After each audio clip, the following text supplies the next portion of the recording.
trailer? Yeah. Yeah. Well, we'll do a promo here in a second. All right, here we go. It's coming 3, 2, 1. Here we go. It's another WTOP huddle. Wow. The final one, I think, of 2020. You talk about ending the year with a bang, along with Dave Preston, Christian, Rob Woodfork, George Wallace, the entire gang. We could just quickly play a word association game, Dwayne Haskins. I don't want to make light of the situation. This has to be a terrible time for him personally. Again, I think we're talking about a young man, a young athlete, and you do hope he moves on in a positive way. Before last week game, I had said that he should not play, should not start on Sunday uh, because the need to establish that the culture is definitely changed for this Washington football team. I'll just say this: I think he's gotten a fair shake in Washington. I'll give Ron Rivera credit now for going ahead, starting him on Sunday, despite the controversy about the maskless partying. As a quarterback in the NFL, you're going to have to deal with controversy and pressure. Hopefully, not you're not going to have to deal with maskless partying controversy a lot. So go ahead and start him. He had an opportunity to make a difference on Sunday, maybe save his career in Washington. It didn't happen. I think it's important that they decided to move on because the conversation all week long would have still been about Haskins, even though Taylor Heineke, obviously he's a story now as well. But it's just like last week before the Panthers game, the story kept being about you're playing the Panthers, which Ron Rivera didn't want. He wanted to focus on his team. And the same thing this week. You still have a chance to get in the playoffs. You don't want a distraction. You've made your decision. You move on. All right, there's my opening statement on Dwayne Haskins. We'll start with you, George Wallace. Again, you told us, I think, back in April that this was not Ron Rivera's guy. But no, in all seriousness, your thoughts on Dwayne Haskins' career over in D.C.? Yeah, I mean, I thought I was kind of surprised they did it this week just because you're playing for a division and you literally could just have Steven Montez and Taylor Heineke if Alex Smith cannot go. And that's a lot to throw out there when you're playing for a winner take all. But that just goes to show you how much Ron Rivera did not have faith in Dwayne Haskins. We saw it the other day, 36 yards in the first half, 3 turnovers, and just that I still picture that Cam Sims standing above that first line marker wide open. He didn't even see him. So it's things like that Ron Rivera just figured it's time now to move on, because you're right, Dave. It would have been a distraction this week. It would have constantly be talking about. And I think now you're looking back on it last week, if Alex Smith were able to play against Carolina, he would have cut him last week. I think he didn't want to harm or hurt the other 52 in that locker room, and figured that Dwayne gave them a best chance to beat the Carolina Panthers on Sunday. That was it. One game. He's at my best chance to beat the Panthers, reward this rest of this team, and get in the playoffs. Then we'll deal with it. That didn't happen, so he cut ties with them now. I don't have a problem with it.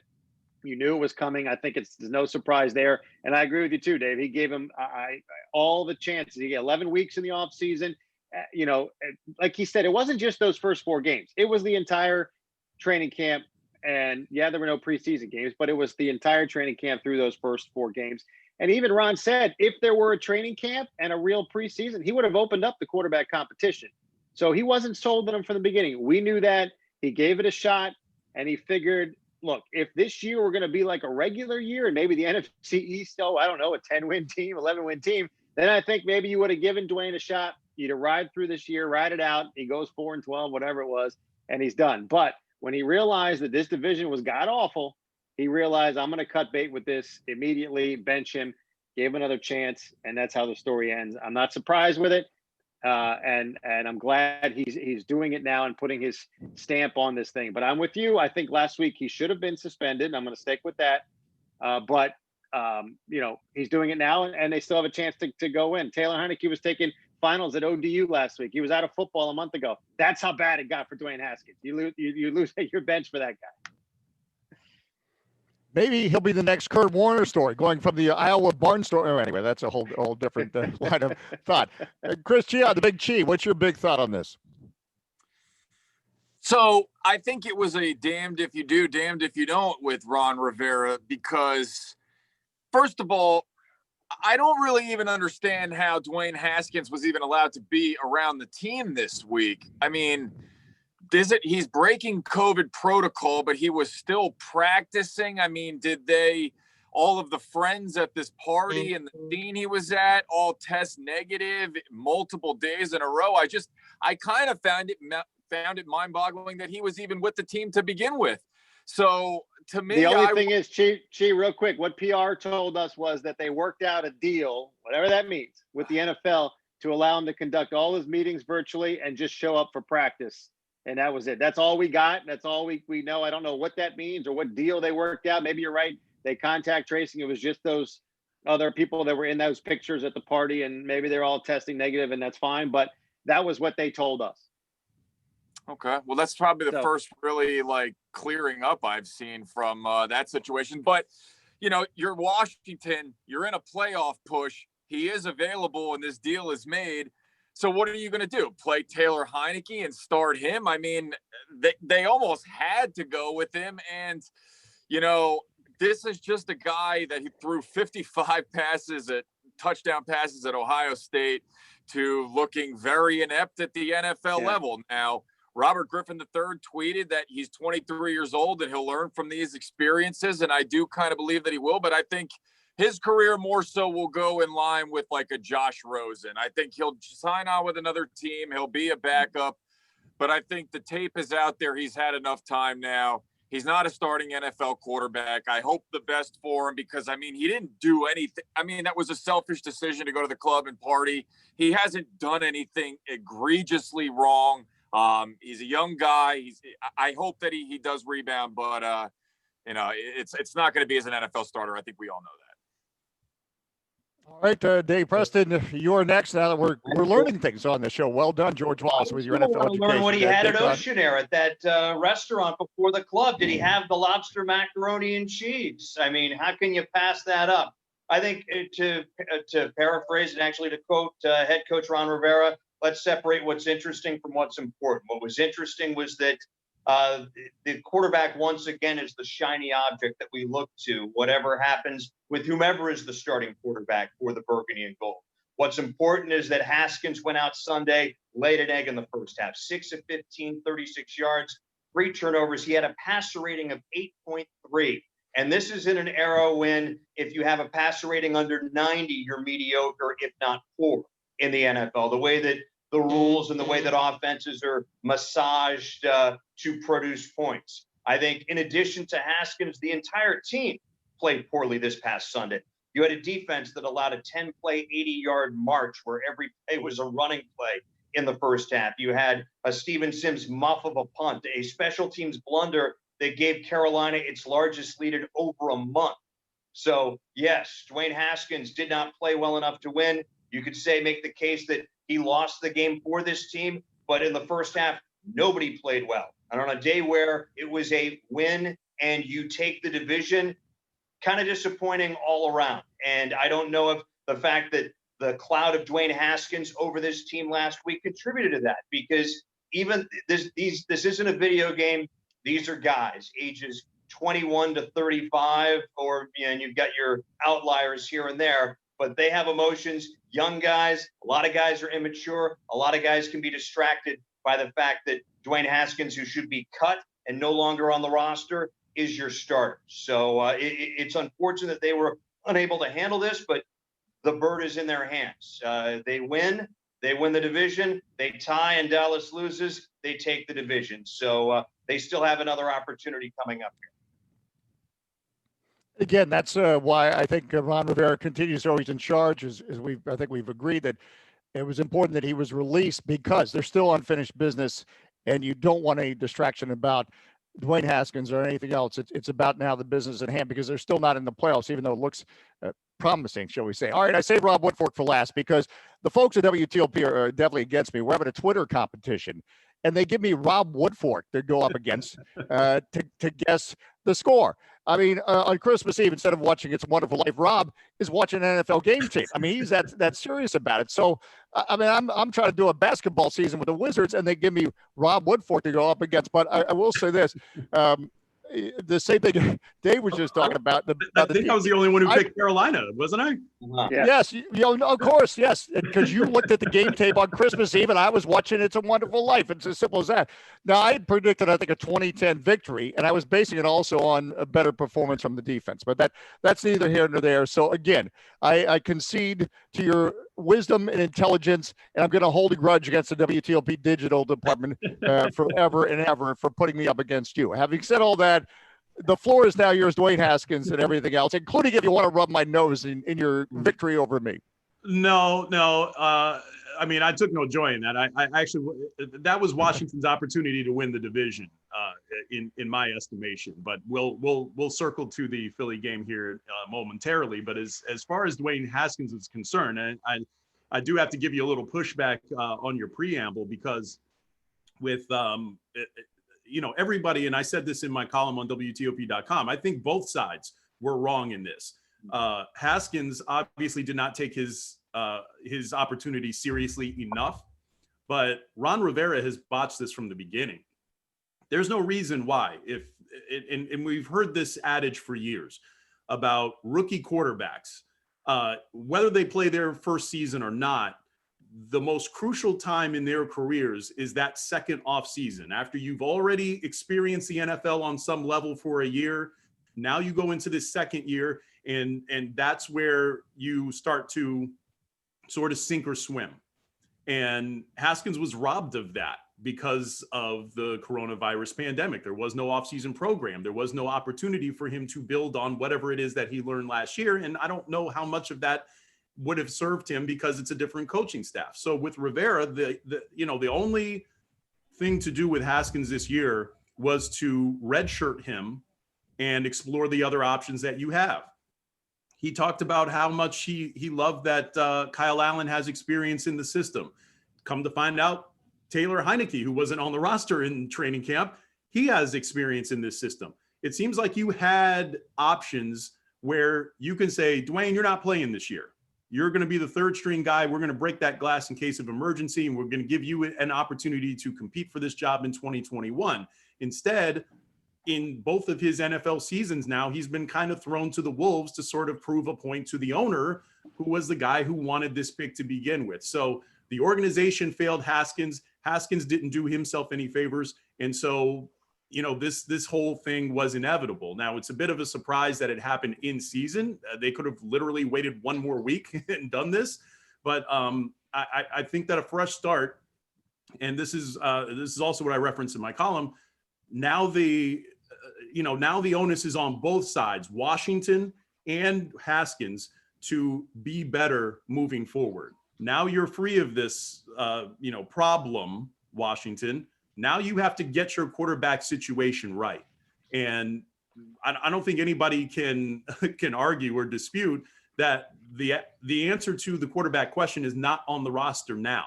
So they're going to have to find somebody in free agency. And if you look at the free agent crop, I hate to say I told you so, but Cam Newton is probably the best option that's going to be on the free agent market in 2021. I don't know that you're going to be in a position to draft anybody in the first round. And for Haskins, the Cowboys quarterback. Yeah, well, yeah, he's a free agent, but I don't see them letting him get away. But with Haskins, I can't envision a more perfect scenario for him than to land in Tampa Bay. And I don't know if Tampa Bay wants him or not. And, maybe they do, maybe they don't. But George and I were talking about this yesterday. Haskins would have the benefit of sitting behind the greatest to ever do it at the quarterback position, Tom Brady. He's not going anywhere for another year or two. Bruce Arians, the head coach, has a long reputation for being a quarterback whisperer. The offensive coordinator, Byron Leftwich, he's also a DC guy. He's also been a first-round quarterback that didn't cut it with the team that drafted him and ended up carving out a pretty good career for himself as a backup, largely in Pittsburgh, and had a pretty good second act, all things considered. So if anybody can get through to Dwayne Haskins, if anybody can relate to Dwayne Haskins, it would probably be Byron Leftwich. And they just, Chris was talking about Josh Rosen. Well, he just left Tampa Bay. He was there for all of the reasons that I just outlined. And he took a job in San Francisco as a backup just last week. So really, Tampa Bay is looking for a young apprentice to kind of bring up in the future. So for Haskins, and we all wish him well, he's by all accounts a good kid who just couldn't get it at the NFL level. If he lands in Tampa Bay, that's the best shot at him having a successful second act and being able to move on from this Washington fiasco and coming out ahead maybe. And I think one of the other big things too is that they, Doug Williams tried, and if anybody you figure, because you mentioned Byron Leftwich, if anybody in this organization, he grew up around here, Doug Williams is the guy you look up to, and he tried. And if he can't get through to somebody like that, then then you start to wonder, okay, yeah, the change of scenery, sure, I totally agree with you there. But I just think, to your point about Rivera botching it, I do think both sides are to blame, but I also think Rivera came in, said, I'm going to give it a chance, just like Jay did with Robert Griffin III, not his guy. Rivera heard that the football people in the building last year did not want Dwayne Haskins. Rivera scouted him in Carolina. Didn't have a first round grade on him. So look, he's going to give it a shot. If he sees early enough that it's not his guy, that's where I don't have a problem with it. You know what I mean? If it's not going to be, if I'm trying to come in here and change everything around and I don't have my quarterback right away and I can see that after 11 weeks, then that's what I don't have a problem with. But I agree with you too, Stank, that both sides did kind of botch as Ron did by going back and forth early on with it. Right. Ron needed to plant his flag as to his direction early on, and he waffled at every turn, and that's a big reason why we are where we are. Washington should have clinched this division already, and I'm not even talking about against Carolina. They could have won this thing weeks ago. You probably, if you've got a better quarterback situation, you probably win at least one, if not both of the Giants games. If you have a better quarterback situation, you probably win the Detroit game, and you can go down and certainly the Cleveland game, because that one was lost almost entirely because of turnovers. So, you go down the line, this is probably a winning football team if they're better at quarterback. And obviously that's not the only problem that they have on the roster, but it's certainly the most glaring right now, because with just competent, not even good, not even great, just competent quarterback play, they are a winning football team. You mentioned Doug Williams. I'm going to put my baseball hat on and, I guess go the relief route. And that's only working in Miami. Well, yeah, exactly. And refer to Dwayne Haskins as an inherited runner for Ron Rivera. So even though the inherited runner scores, it doesn't go on the reliever's ERA. So I'm putting basically the responsibility of Dwayne Haskins on the old regime. It was an unwieldy situation. It was a bad draft pick at the time. It was a draft pick that the previous coach and the previous front office brass did not want. So I'm going to give Ron Rivera a pass on this. I think he could have handled it better. Yes, it's going to count against him that it did not work. And I'm actually with COVID, with the quarterback situation, I'm actually almost going to count this as a year zero, to take a quote from Mike Loxley, the head coach at Maryland, the football team there. And all right, let's get this guy out of our system, Dwayne Haskins. Let's let him pass through. Now it's on time for Ron Rivera. It's his goal now as the head coach, brain trust guy, to find the right quarterback and handle him correctly. That will be on Ron Rivera's ERA, so to speak, as opposed to Dwayne Haskins. And I think we can't emphasize enough how important it is to get the right quarterback in here, or at least not the completely wrong quarterback, because we've had so many wrong quarterbacks come into Washington, come through Washington, that, again, as Rob said, you just like mediocrity. You just like a guy with an 85 passer rating as opposed to a 72. That's what I think. I would say they would have already clinched the division if they had a guy who could do an 80, who could post an 85 passer rating. Alex Smith, and this was in the Washington Post today. Alex Smith's numbers are almost identical to Dwayne Haskins' numbers. So forget the one-loss record. You have to pay attention to how the quarterback is playing. And yes, Alex Smith gives you the best chance to win, but that's not. That's because everybody else is a disaster. You have no chance to win in Philadelphia with anybody other than Alex Smith. You have kind of a coin flip 50-50 chance if Alex Smith plays. I don't think it's Alex Smith who gives you the best chance to win. It's Terry McLaurin who gives you the best chance to Well, win. that He has too. a high ankle sprain. He's in a walking boot. Without him, Washington quarterbacks look extremely ordinary or, barely passable. And I think we saw it this past Sunday in the loss without Terry McLaurin to stretch the field. Yes, Logan Thomas is the security blanket for every quarterback on this roster, but there's not a lot of stuff there for guys to throw to. All right, running out of time. Christian, we need to get some of your thoughts on all this. Well, I just think that Rob talks about the Alex Smith factor in there and having the same sort of numbers, but I can't ignore the record, bruh. 4-1 with Alex Smith under center. Now, what I like for Washington, It's a team sport. It's the difference, though. You're seeing it. Individual players in a team sport. Yeah, but what is the difference right now when you look at who has been and who hasn't been? It's crazy to think like that, but it's true. The difference is the defense. The defense scored 3 touchdowns in those 5 games in which they went. Alex doesn't turn the ball over. Alex doesn't turn the ball over. All right, Mr. At least not the senator from Towson State, the wide receiver coach, Christian, has the floor. Let's give it back to him. I hear you as far as that goes, but I think just moving forward with Washington, almost you talk about the Miami Dolphins and their situation with Tua and Ryan Fitzpatrick. Let's have something like that next year. The quarterback is the most important position. The defense has been built up through the draft. So maybe you look at one of these guys, if they potentially fall, a Zach Wilson out of BYU, Trey Lance out of North Dakota State, even Kyle Trask, if you like him, because I don't think you're getting Fields. I think Fields probably goes number 2 to the Jets. But keep Alex Smith there, and he's the starting quarterback, but he can help the next QB sort of groom. I'm okay with taking another one in the first round. It didn't work out with Haskins. That doesn't mean you shouldn't look to a quarterback 2 years later in the first round, because as we know, I think you're never going to the Super Bowl. One thing Rob's right about, you're never going to the Super Bowl with Alex Smith.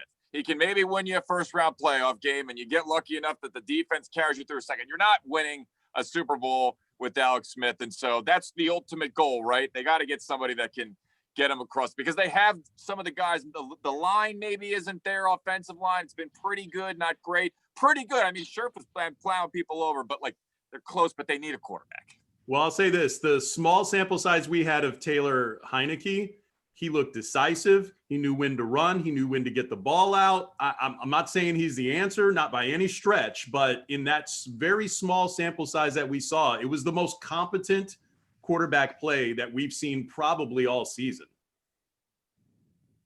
Old Dominion's going to retweet what Rob just said out. That'll get on viral. All right. So we're running out of time. Chris, yes or no? Who wins Sunday? I think the Washington football team wins Sunday. I think their defense is the key and forces Jalen Hurts to turn the ball over enough times. We saw Hurts, the Cowboys, what they did to him and making him feel uncomfortable. The blueprint's already out there. I think Washington wins and gets the division and goes to the playoffs.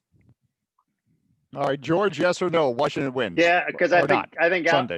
Alex is going to play, so I think they are going to win. I think this team is going to be so fired up by everything that's happened. They realize the last 2 weeks have gotten away from them. They realize they lost to a bad Carolina team on Sunday. The defense is going to play better. They're, just look at Chase Young flying around. He's trying to win these games by himself. I think they'll be ready. I worry about Jalen Hurts. I do, but I think, I think if Alex plays, then I think they win. I think they win by 10 points. If Alex does not play, man, it's a toss-up. I'm going to ODU. Dave Preston, yes or no? Sunday, what happens? I think the Washington football team winds up winning. I think pass rush is going to be a key for the Burgundy and Gold. They're 6th in sacks with 44 on the season. Philadelphia has allowed 62 sacks on the year. That is dead last in the NFL. I think whoever is at quarterback, whether it's Alex Smith, whether it's Taylor Heineke, will be able to take advantage of an Eagle defense that's in the bottom quarter of just about every category. They will make it interesting. It's going to be a close game, but that's what this team has done all season. But I do think that the Burgundy and Gold advance to the playoffs, if only to keep us from having a 6-10 Giants team host a playoff game in January. There'd be a thought. Rob Woodfork? Yeah, I don't agree. So, Shocker. Shocker. Wow. Hate to be Debbie Downer here, but the Philadelphia Eagles, ever since they switched to Jalen Hurts, their turnover ratio, they're actually +2. in the turnover margin. And the Dallas game was kind of the outlier because that was the first time they turned it over multiple times since Jalen Hurts took over as a starting quarterback. I think Hurts has a skill set that will give Washington some problems on defense. And oh, by the way, because we talk about it every week, Washington doesn't start well. They've fallen behind double digits in 11 of the 15 games in which they have played this season. At some point, we just have to accept that that's who they are. So you fall double digits down in Philadelphia, you're not going to come back against a team that has a dual threat quarterback like Jalen Hurts. I think Washington loses, and as much I'm about to throw up in my mouth when I say I think the Dallas Cowboys win the NFC. By the way, Dave, two things. One is that they haven't scored in their first possession all year. That's 15. All year. Games. Number two, Dave J, you're the quarterback, right, of this huddle. Be careful because Steven Montez hasn't taken a snap all year either. So you may be. Everybody's one play away. We're all one play away from hosting the show. We're one play away or one statement away. And so, and I will just end by saying, I think if Alex Smith starts, Washington finds a way to get it done. It won't be easy against the Eagles team. If Taylor Heineke starts, it's a different story, and that's nothing against Taylor Heineke, but I think playing 4 quarters of an NFL game on the road is much different than the relief situation. And that's not to say he will not have success in the future. I just don't have the same level of confidence. So I think whether Washington wins on Sunday and gets into the playoffs depends on who is able to start or who does start at quarterback against Eagles. With that, we wrap this up. Happy New Year to everyone and to everyone that has spent time with us watching on the WTOP Huddle. Frank,